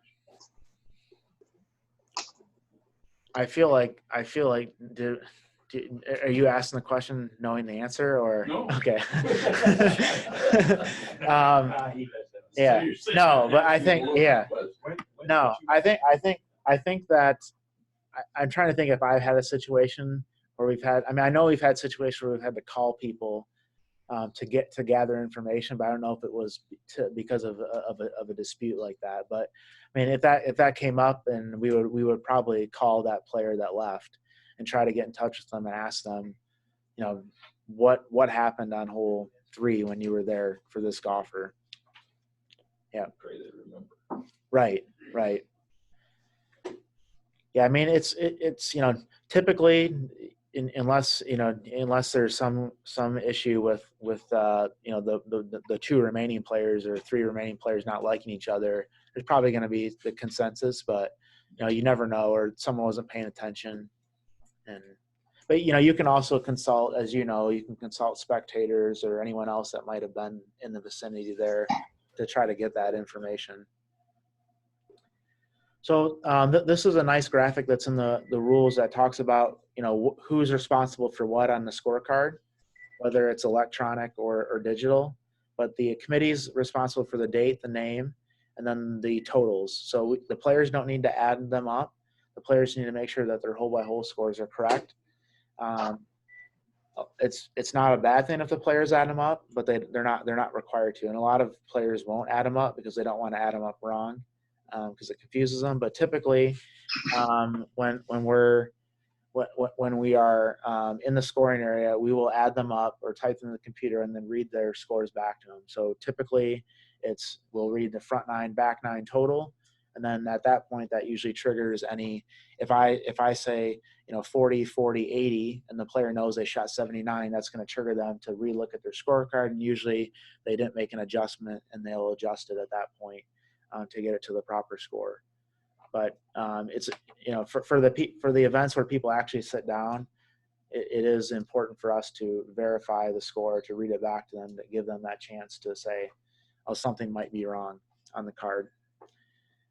And then obviously the player needs to sign it, and the person that kept score for that player needs to sign the card as well. So typically it's going to be 2 signatures, but it could be more if we have multiple markers. So when you're checking cards, we're typically looking for for five checks. We look for the front 9, the back 9, the total, and the 2 signatures. At least when we're looking at the scores, because that's what we're responsible for the totals, but we also should be responsible for making sure that there's 2 signatures in the card, so that the player doesn't get DQ'd because we just didn't check it over. Ultimately, it's the player's responsibility, but we want to check that as well because we want to avoid DQing players whenever possible.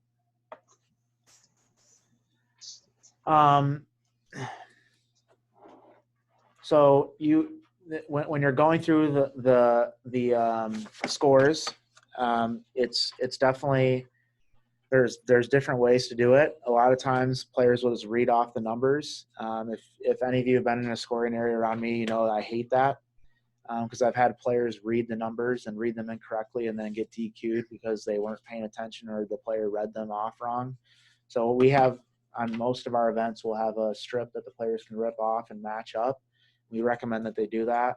And a nice, easy way to get them to do that is that when they start reading numbers off, I stop them and say, when I was watching the U.S. Open and Tiger and Dustin Johnson were sitting scoring 10, it was really great to see him saying, okay, Tiger, here we go, 4, 4, 3. Like, the pros don't do that. The pros rip off the cards and check them. So that's what our expectation is in scoring intent, that they're doing that and not reading off numbers, because there's more mistakes that can happen that way as opposed to them just checking and being responsible for their own numbers.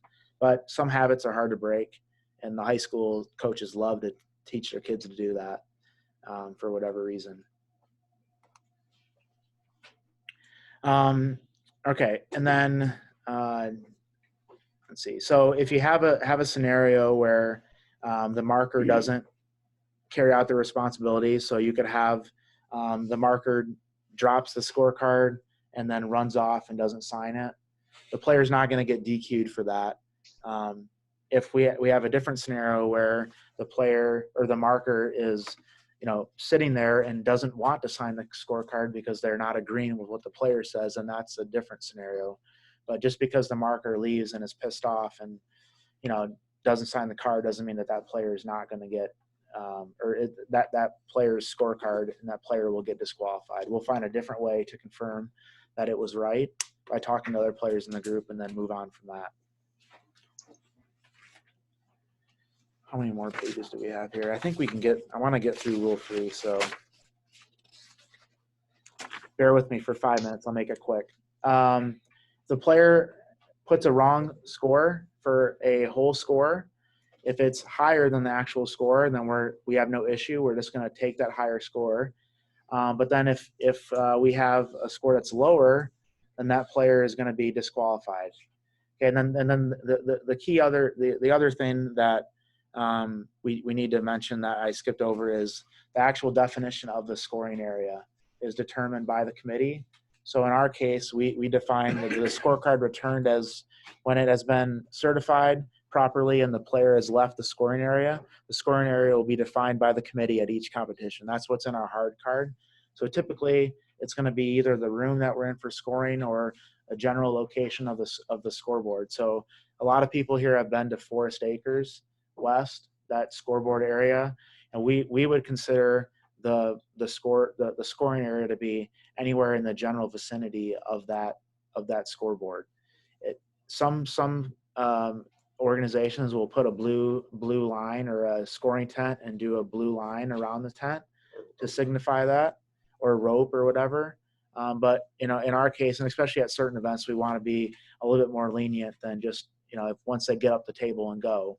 If they're standing right in front of you and they've left their seat and then they realize that they got it wrong, let's get it corrected, so that we don't have to DQ the player. But if the player runs off to the parking lot and starts driving away, we're not going to call the player and have him come back. At that point, it's too late. Okay, and then there is one exception though. So if there's a failure to include an unknown penalty, then the player's not going to be disqualified, and we're going to add the penalty strokes that have been included. So if we think of a common example, or an example that could happen, I get done playing, I go to the car, I put my clubs in the trunk, and realize that I have 15 clubs in my bag. I know that's a penalty. I get 2 strokes at the first 2 holes that happen. So under the current rules, I'm just going to get 4 strokes added to my score. I'm not going to be DQ'd. In 2018, I would have gotten 8 strokes added to my score. I wasn't DQ'd. And then in 2015, I was DQ'd for that same scenario. So you can see the progression that the rules are making to make it more common sense. That, I mean, it just makes sense. Why penalize a player for a rule they didn't know, or DQ them? We're still going to penalize them. I don't want to say that, but we don't need to DQ them here. We're just going to add the penalty strokes. There's also an additional penalty added on top of the penalty that he incurred. That was pre 2019. Okay. Yep. So from 2016 to 2018, it was 2 strokes for every hole that was incorrect, and then the penalty as well. Yeah, but that penalty stroke is gone now. Correct. Yeah. Yeah. So just the penalty strokes the person would get. But that doesn't apply to a penalty of disqualification. So, and then if the player was told that a penalty might apply or was uncertain whether a penalty applied and did not raise this with the committee before the returning their scorecard, they would not be absolved in that matter. So if it was just something they completely were unaware of, but if they knew about it and they didn't tell us about it or ask about it, then they're not going to be okay. So 2 famous examples of wrong numbers on holes. So I think I want to say 57 U.S. Women's Open here, I had the player in the bottom left here who's in despair. Jackie Pung. She signed for a score that was lower than what she actually made, so she was DQ'd in the final round of the biggest tournament in women's golf. I heard about the story, I think last year, 2 years ago, but it was at Wingfoot, and apparently they passed a dish around to the members at Wingfoot, and she ended up making more money by getting DQ'd than the person that actually won. But I'm sure she would have taken her name on that trophy for the difference in money. And then for a score that was higher than was taken was Roberto Di Vincenzo at the, I think, 68 Masters, where on 17 he made a birdie, but his marker wrote down a 4 and he didn't correct it before he turned in. They were getting ready to go to a playoff for the Masters, and then they said, "Oh, hold up, you're the most famous runner-up in Masters history now." So it happens to all sorts of players. It'll definitely happen to us. No doubt it will happen. Same thing with handicap, is that if the handicap is too high, then the player is going to be disqualified, and if it's too low, then we're just going to take what the lower handicap is shown. And then the players aren't responsible for adding up scores or applying the handicaps. They're just responsible for making sure that the handicaps are correct. So that's why we ask for gross scores in our net tournament, so we take the strokes off, not the player. And then failure to hole out. If you don't hole out, you're going to get DQ'd, except in competitions where if you don't hole out, it's okay. So in our GAM golf days, we have a max score policy of 9. So if I am, if I'm putting for 7 and I get an important work phone call and I have to leave, and I don't hole out, I can still post a score. I'm just taking 9 for that golf day on that hole, even if I don't hole out. And then if hopefully with max score, if they're taking a lot of hacks out there, they pick up after 8 because they know the next one's good. All right, we got through rule 3. We'll get to rule 4. And next week we're gonna do a quiz, I promise. Those are fine. I think I did say that, but broken promises. That's what I'm all about.